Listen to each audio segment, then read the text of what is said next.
وہ دیکھیں اینک وہ بھائی نیچے اسی پہ رکھی ہے اینک.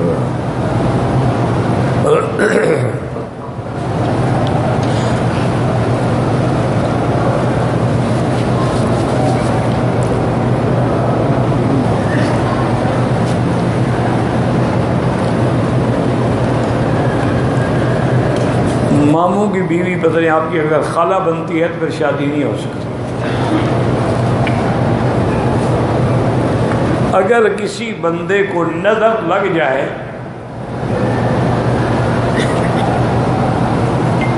اس کے لیے قرآن پاک کی آیت مبارک ہے جو سورۃ والقلم نون والقلم میں آخری آیت.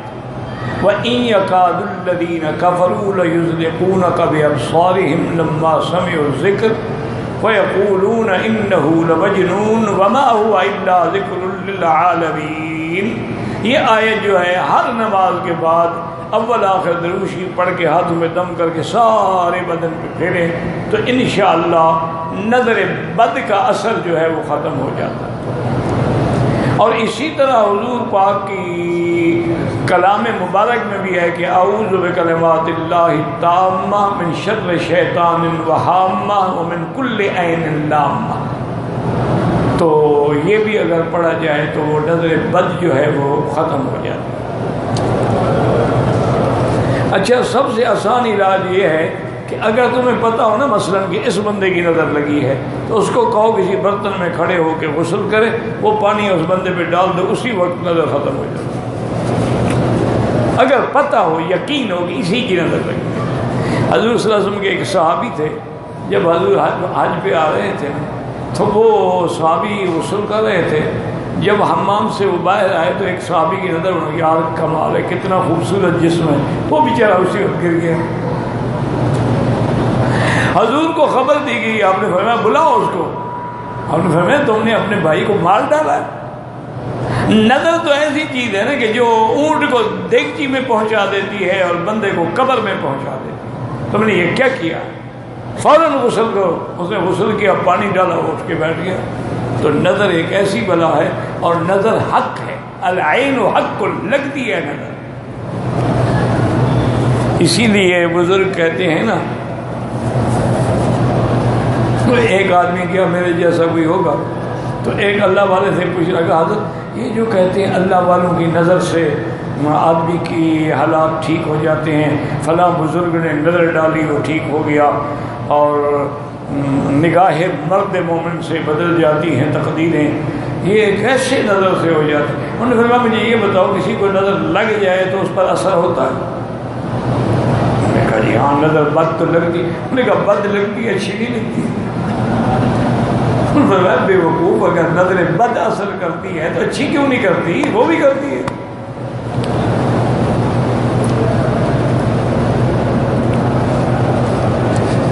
ہم شمال میں مکہ آئے کام کے سلسلے میں, پھر ہم نے حج کیا. 12 جن نے حج کیا عرفات گئے ہو گیا.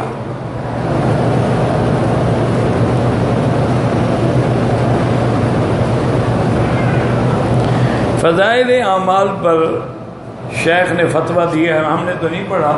بہرحال یہ ہے کہ اس میں کوئی شک نہیں کہ اس میں ضعیف حدیثیں ہیں. مہربانی کر کے مجھے فتویٰ دکھا دیں, کیونکہ شیخ بن باز کوئی عام مولوی تو نہیں تھے, وہ تو مفتی اعظم تھے رحمۃ اللہ علیہ. اللہ ان کی قبر پہ کروڑوں رحمتیں فرمائے. بہت بڑے عالم, اور اللہ نے حافظہ ایسا دیا تھا, حضرت کو نابینا تھے, لیکن آپ 10 سال کے بعد بھی ملے نا تو فوراً پہچان لیتے. السلام علیکم, او شیخ مکی. اتنا اللہ نے حافظہ دیا, اور مسائل پر اتنی نظر تھی کہ ایک ایک جزیہ پر نظر تھی. ایک دن ہم وہیں بیٹھے تھے ان کے گھر میں, تو روایت میں آتے ہیں نا مروزی, محمد مروزی, تو کسی نے پوچھا کہ حضرت یہ لفظ کیا ہے؟ تو حضرت نے فرمایا رہا کہ مروزی. اب میں ڈر بھی گیا کہ میں تو ایک چھوٹا سا ان کے سامنے طالب علم بھی نہیں بن سکتا. تو میں نے عرض کیا, میں نے کہا حضرت ناراض نہ ہوتی, لفظ مروزی ہے, مروز ایک جگہ کا نام مروزی نہیں ہے. چپ ہو گئے. شاگرد سے کہا کہ فلاں کتاب اٹھا کے لیا، وہ کتاب انہوں نے کہا بھی علماء نے مرودی بھی کہا ہے جیسے میں نے کہا تھا، لیکن قول ٹھیک وہی ہے، مروز تم نے ٹھیک کہا۔ اور یہ بڑے لوگ تھے، یہ نہیں کہ ایک چھوٹا طالب میں کہا چھوڑو، نہیں، بات سنی اور مانی۔ اللہ ان کی قبر پہ کروڑوں رحمتیں فرمائش، انہوں نے بڑی خدمت کی ہے دین کی، ساری زندگی، یعنی ہر وقت ایک ایک لمحہ شیخ کا جو تھا نا وہ دین میں گزرتا۔ تو اس لیے اگر ان کا فتویٰ ہے نا، مہربانی کر کے مجھے لا کے دکھا دو ذرا، تاکہ میں پڑھ بھی لوں۔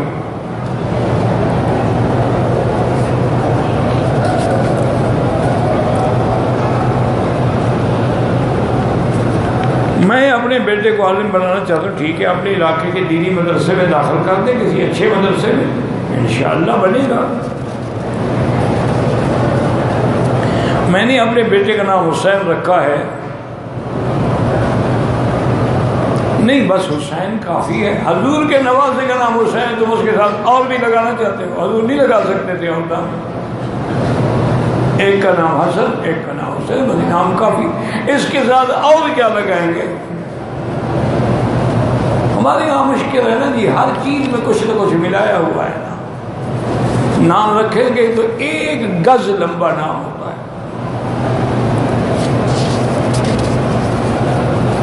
ایک آدمی گاڑی چلاتا ہے، کیمرے کی وجہ سے جرمانہ ہو گیا، اقامہ اس کے پاس پیسے نہیں، ہاں اس کو زکوٰۃ دے سکتے ہیں۔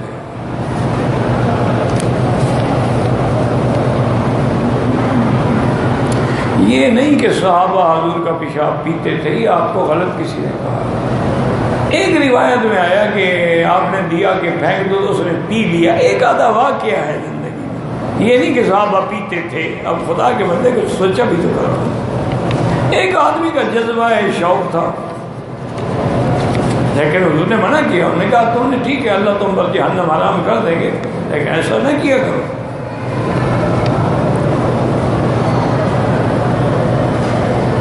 دوران ڈپٹی بوٹ اتار کر وضو کرتے وقت جراب کے اوپر گلے ہاتھ پھیر دیں، بالکل وضو نہیں ہوگا۔ اس سے تو بہتر ہے کہ بوٹ اگر باندھا ہوا ہے بوٹ پہ کر لو، کھولنے کی کیا ضرورت ہے؟ وہی موزے ہیں، جب چمڑے کا موزہ ہو تو انہیں بوٹ پہنا ہوا ہے، بوٹ بند ہے، اسی پہ کر لو، جراب پر نہیں ہوتا۔ وہ موزے ہوں چمڑے کے، یا ایسی جراب ہو کہ جس کے نیچے نعلین، جس کے نیچے چمڑا لگا ہوا ہے، یا ایسی ہیں کہ سخینین، اتنی موٹی ہے کہ پاؤں کو قابو کر لیتی ہے، اس پہ بندہ چلنا چاہے پیدل تو چل سکتا ہو، اور اس کے اندر پانی اثر نہ کرے۔ یہ تو باریک جراب ہے، ہاتھ لگاؤ تو پانی اندر چلا جاتا ہے۔ اصل میں بس لفظ ہے نا جراب کا، تو کم سے کم اتنا تو سوچ لو حضور کے زمانے میں کون سی جراب تھی؟ یہ نیلون کی بنی ہوئی جرابیں یا کاٹن کی، یہ حضور کے دور میں بنتی تھی، وہاں کو مل لگی ہوئی تھی مدینہ شریف میں، تو موزے ہوتے تھے چمڑے کے خفین۔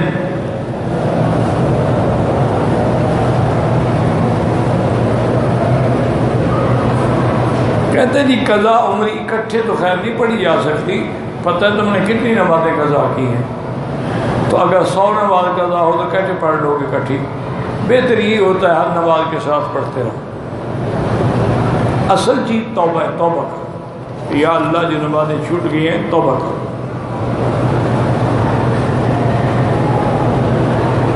کہتے جی کہ دارالعلوم دیوبند کے تعمیر کرتے وقت ان کو خواب میں زیارت ہوئی محترم صاحب، تو اگر خواب میں زیارت ہو جائے تو کون سی مشکل بات ہے؟ خواب میں اگر حضور کی زیارت ہو تو مشکل کیا ہے؟ مجھے یہ تو بتاؤ، اس میں کون سا حکم مانے ہے؟ قرآن منع کرتا ہے، حدیث منع کرتی ہے؟ اللہ کے بندے اگر ہے، اللہ عالم، مجھے تو یہ بھی پتہ نہیں کہ واقعی انہوں نے خواب دیکھا نہیں دیکھا، اور اگر خواب ہو تو یہ کوئی بات نہ ناجائز ہے نہ مشکل ہے۔ ایسے بڑے بڑے بزرگوں نے خواب دیکھے ہیں، حضور صلی اللہ علیہ وسلم کی زیارت ہوئی ہے، بڑے بڑے لوگوں نے ماشاءاللہ حضور صلی اللہ علیہ وسلم، اور حضور نے یہ بھی فرما دیا ہے کہ من رآنی فقد رأى الحق ان الشیطان لا یتمثل بی، جس آدمی نے میری زیارت کی خواب میں دیکھا اسے صحیح دیکھا، کیونکہ شیطان کو یہ طاقت نہیں ہے کہ میری شکل بنا لے۔ نہ کسی بزرگ کی شکل تو بنا لیتا ہے نا، تم نے سمجھا میں نے پیر کو دیکھا ہے حالانکہ وہ ہوتا ہے، لیکن اللہ کے نبی کی شکل نہیں بنا سکتا۔ اس لیے اگر کسی کو زیارت ہو، کسی خوش نصیب کو، تو یہ کوئی مشکل بات تو نہیں ہے۔ وما ذلک علی، لیکن اب حدیث میں ہے کہ حضرت عثمان رضی اللہ تعالی عنہ جب اپنے گھر میں محصور تھے اور باغیوں نے گھیرے ڈالے ہوئے تھے، تو اس وقت بھی حضرت علی رضی اللہ عنہ نے کوشش کی، صحابہ نے کوشش کی، تو حضرت عثمان نے فرمایا کہ میں نے خواب دیکھا ہے کہ حضور بھی بیٹھے ہیں، ابو بکر عمر بھی بیٹھے ہیں، اور فرماتے ہیں کہ عثمان آج افطار ہمارے ساتھ کرو، افطار میں ہم تمہاری انتظار کر رہے ہیں۔ یہ تو حضرت عثمان کا خواب ہے، پھر ان کو کیا کہو گے؟ اس لیے انہوں نے بیوی سے کہا کہ مجھے پاجامہ دے دو، بس میری شہادت کا وقت قریب آ گیا، تاکہ میری چادر نہ کھل جائے جب ظالم حملہ کریں تو۔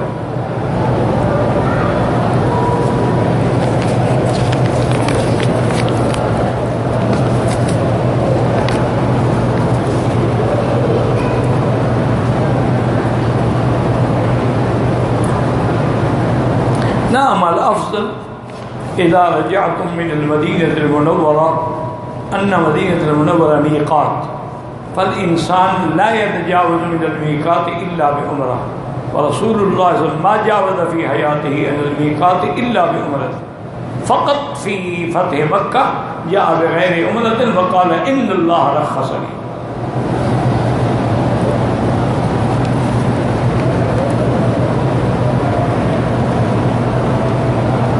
کہتے ہیں میرے والد فوت ہو گئے ہیں، ان کے کچھ بقایا جات جو ہیں محکمے میں ہیں، لیکن وہ افسر جو ہے وہ بغیر رشوت کے نہیں دیتا، تو آپ پہ گناہ نہیں ہوگا انشاءاللہ، لعنت اسی پہ ہوگی جو ظلم کر کے دے رہا۔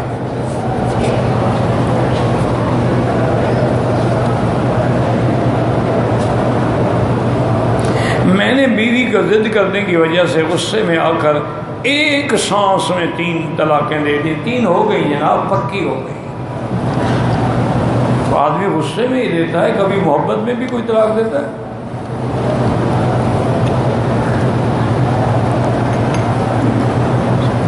ایک سانس ہی نکلنے سے بندہ مر جاتا ہے نا۔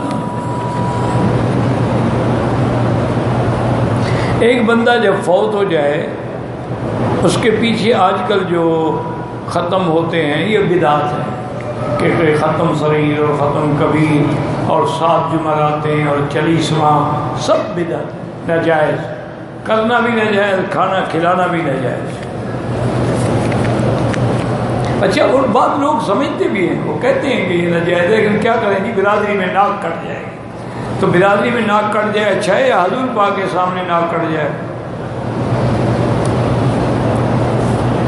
میں خمیس مشاہد سے جدے آیا، جدے سے مکے آیا، احرام نہیں باندھا، پھر کوئی دم نہیں، کیونکہ آپ سیدھا مکے نہیں آئے، آپ کا سفر اول جو تھا وہ جدہ تھا، اس لیے احرام ضروری نہیں تھا، آپ پہ کوئی دم نہیں۔ واللہ اعلم۔ اللہم صلی علی سیدنا محمد وعلی آل سیدنا محمد کما صلیت علی ابراہیم وعلی آل ابراہیم فی العالمین انک حمید مجید۔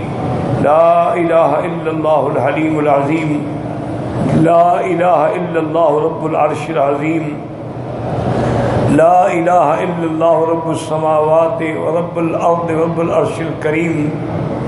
اللہم انا نسألک موجبات رحمتک وعزائم مغفرتک والسلامة عن كل اسم والغنیمة عن كل بر۔ اللہم لا تدع لنا ذنبا الا غفرتا ولا ہما الا فرجتا ولا عیبا الا سترتا ولا کربا الا نفستا ولا ضالا الا ہدیتا ولا فسادا الا اصلحتا ولا مریضا الا شافیتا ولا مبتلا الا عافیتا ولا حیا الا ہدیتا ولا میتا الا رحمتا ولا حاجة من حوائج الدنیا والآخرہ إلا قضيتها يا أرحم الراحمين. اللهم انصر الإسلام والمسلمين. اللهم انصر الإسلام والمسلمين. اللهم انصر الإسلام والمسلمين. اللهم احفظ سائر بلاد المسلمين وهذا البلد الأمين فاجعلها آمنا مطمئنا سخاء رخاء إلى يوم الدين برحمتك يا أرحم الراحمين. صلی اللہ تعالیٰ علی خیر خلقہ سیدنا محمد وعلی آلہ وصحبہ اجمعین. اللہم صلی علی سیدنا محمد وعلی آل سیدنا محمد وبارک وسلم.